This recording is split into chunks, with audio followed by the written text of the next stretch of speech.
Hello students, welcome to वायु learning. सो आज हम पढ़ेंगे पॉपुलेशन एक्सप्लोजन। सो पॉपुलेशन एक्सप्लोजन क्या है कि जो रैपिड इंक्रीज हो रहा है, बहुत फास्ट रेट से जो है वो पॉपुलेशन बढ़ती जा रही है, इसी को हम बोलते हैं पॉपुलेशन एक्सप्लोजन। अब क्यों हो रहा है ये पॉपुलेशन एक्सप्लोजन? लगातार हर फील्ड में फैसिलिटीज़ जो है वो इम्प्रूव होती जा रही हैं। हेल्थ फैसिलिटी हो, लाइफस्टाइल हो, हर चीज़ें जो है वो लगातार बेटर बेटर होती जा रही हैं और उसकी वजह से कहीं ना कहीं पॉपुलेशन जो है उसका साइज जो है, उसकी ग्रोथ जो है वो भी बढ़ती जा रही है। तो इसी को हम क्या बोल रहे हैं? पॉपुलेशन एक्सप्लोजन, यानी रैपिड इंक्रीज हो रहा है पॉपुलेशन एक्सप्लोजन। और रैपिड इंक्रीज हो रहा है यानी पॉपुलेशन एक्सप्लोजन हो रहा है। अगर हम वर्ल्ड पॉपुलेशन की माने तो 1900 तक ये 2 बिलियन थी और 2000 तक ये 6 बिलियन पहुंच गई और फिर 2011 तक और बढ़ गई, यानी 7.2 बिलियन हुई। लगातार बढ़ती ही जा रही है।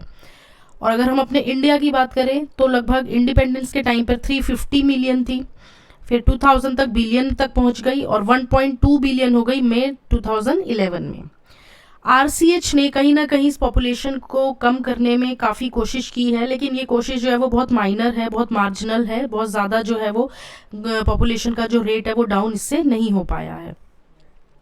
तो फिर क्या है, गवर्नमेंट हमारी क्या करे, कुछ ना कुछ मेजर्स ले रही है जिससे हम इस पॉपुलेशन को कंट्रोल कर सकें, क्योंकि हमें पता है कि हमारा इंडिया जो है वो second most populated country of the world है। सो इस वजह से क्या है, कुछ ना कुछ कंट्रासेप्टिव मेथड्स जो हैं वो यूज़ किए जा रहे हैं और लोगों में एक अवेयरनेस क्रिएट की जा रही है कि वो है अपनी फैमिलीज जो है उसका साइज जो है वो स्मॉल ही रखें, ज़्यादा फैमिली जो है वो ना बढ़ाएं। जिसमें आपने एक एडवर्टाइजमेंट बहुत ही फेमस आपने सुना होगा, ये स्लोगन, हम दो हमारे दो, यानी कोई अगर ये कपल है तो उसके 2 चिल्ड्रन से ज़्यादा चिल्ड्रंस नहीं होने चाहिए। सो ये हम बहुत ही फेमस स्लोगन जो है ये सुनते आ रहे हैं बचपन से।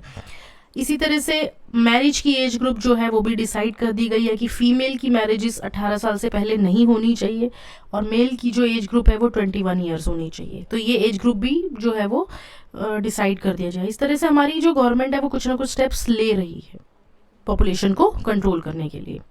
नेक्स्ट हम पढ़ेंगे बर्थ कंट्रोल।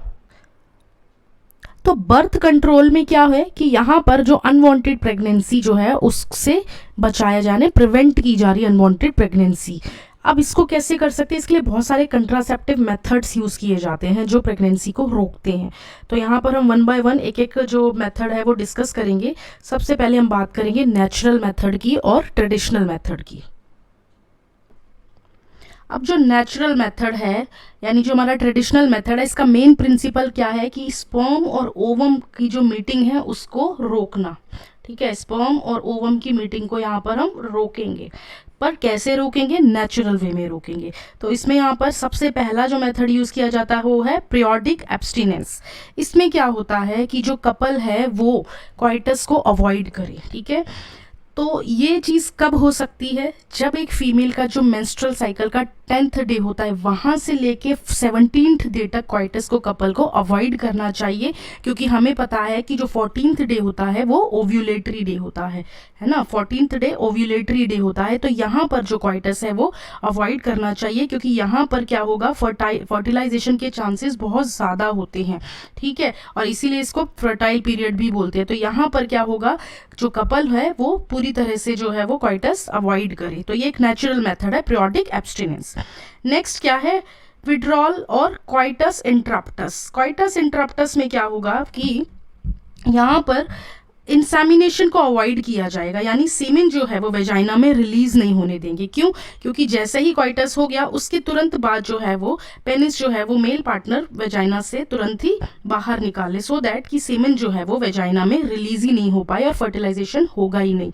ओके, सो ये एक सेकेंड मेथड जो है वो हम नेचुरली यूज कर सकते हैं। थर्ड मेथड है लैक्टेशनल एमेनोरिया।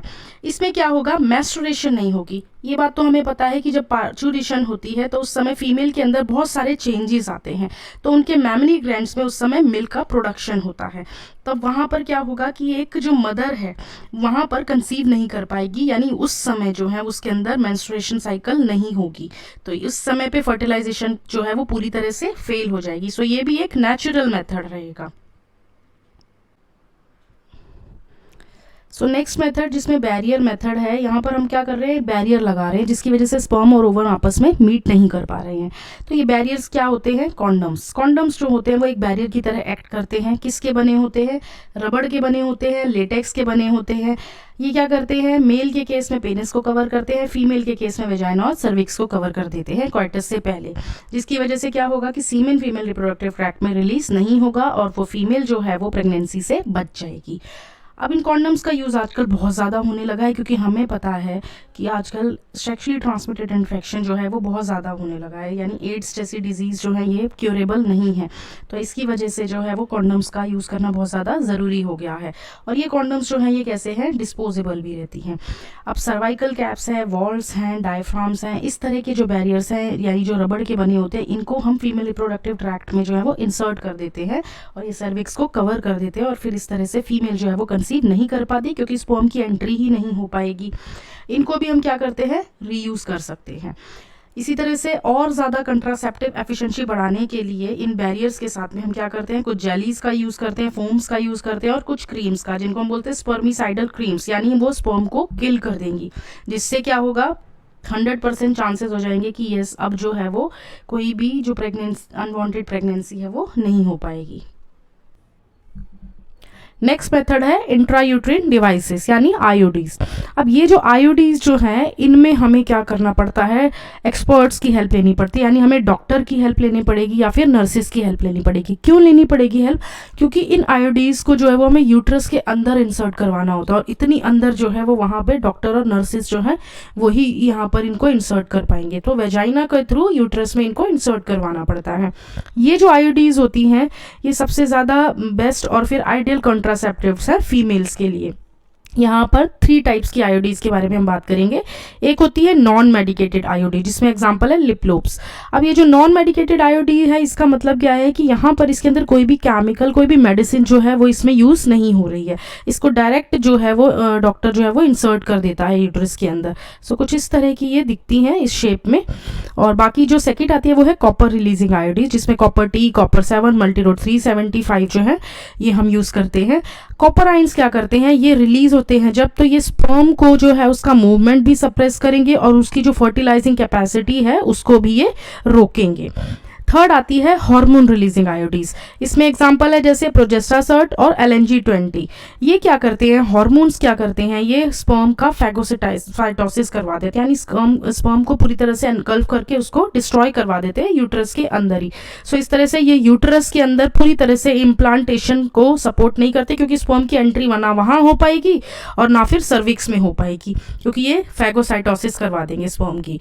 जैसे यहाँ पर हम इस डायग्राम में देख रहे हैं कि किस तरह से आप देख रहे हैं कि टी लूप, यानी ये कॉपर टी शेप में है, ये कॉपर रिलीजिंग आयोडी। तो इस तरह से इसको इंसर्ट करवा दिया जाता है इतना अंदर, इसलिए यहाँ पर हमें जो एक्सपर्ट्स की हेल्प लगती है। यहाँ पर ये हार्मोनल आयोडी दिखाई है, कॉपर आयोडी जो है वो दिखाई हुई है। तो इस तरह से हम इन आयोडीज की हेल्प से जो है वो जो अनवांटेड प्रेगनेंसी है उसको रोक सकते हैं। नेक्स्ट मेथड है ओरल एडमिनिस्ट्रेशन। ओरल एडमिनिस्ट्रेशन में क्या होगा कि यहाँ पर फीमेल्स क्या करेंगी, टैबलेट्स का यूज़ करेंगी, जिनको हम पिल्स भी बोलते हैं।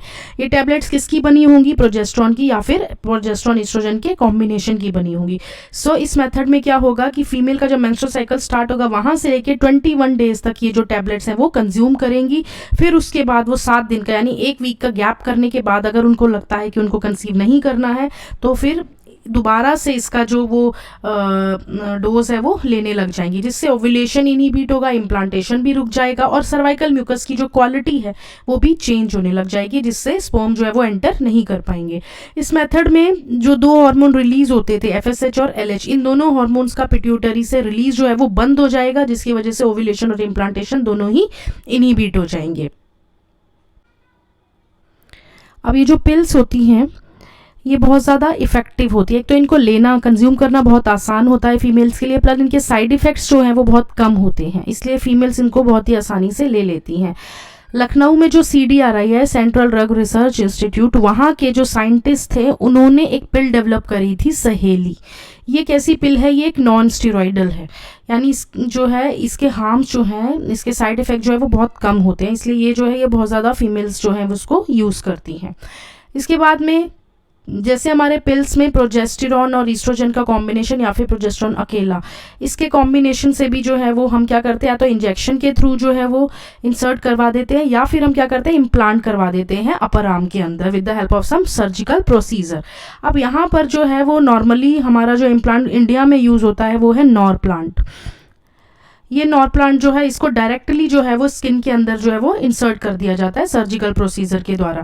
फिर उसके बाद यहाँ पर ये मेथड जो रहता है इम्प्लांट मेथड, इसमें 72 आवर्स तक जो है ये बहुत ही मतलब क्वाइटस होने के 72 आवर्स तक जो है वो हम इसको मेथड को अप्लाई कर सकते हैं, जिससे फिर जो प्रेगनेंसी है वो वहीं पे रुक जाएगी, नहीं होगी। बाकी जो है ये इसका प्रोसीजर जो है वो बिल्कुल पिल्स की तरह, हमने देखा ये किससे मिलके बनी है, बिल्कुल जैसे पिल्स में होता है वही सारी चीज़ें इसके अंदर भी प्रेजेंट है, और उतना ही ये मेथड भी इफेक्टिव है। लास्ट मेथड है सर्जिकल मेथड। तो सर्जिकल मेथड को हम स्टेरिलाइजेशन मेथड भी बोलते हैं। इसमें क्या होता है कि परमानेंट जो है रिप्रोडक्शन को जो है वो स्टॉप करवा दिया जाता है, यानी परमानेंट टर्मिनेशन होता है इसमें प्रेगनेंसी का।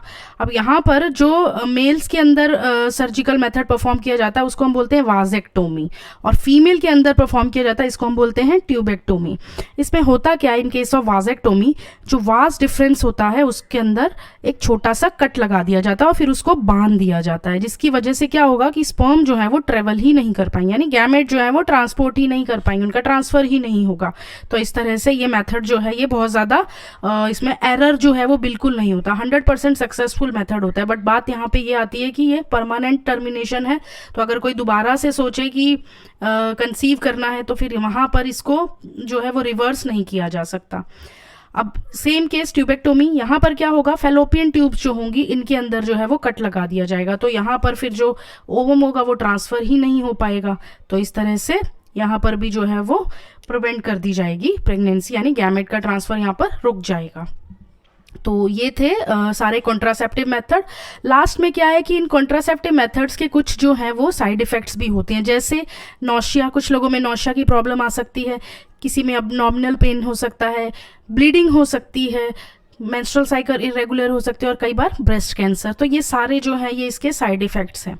ओके, सो आज की क्लास में हम इतना ही रखते हैं। वीडियो को लाइक कर दीजिए, शेयर कर दीजिए, सब्सक्राइब कर दीजिए। Thanks for watching.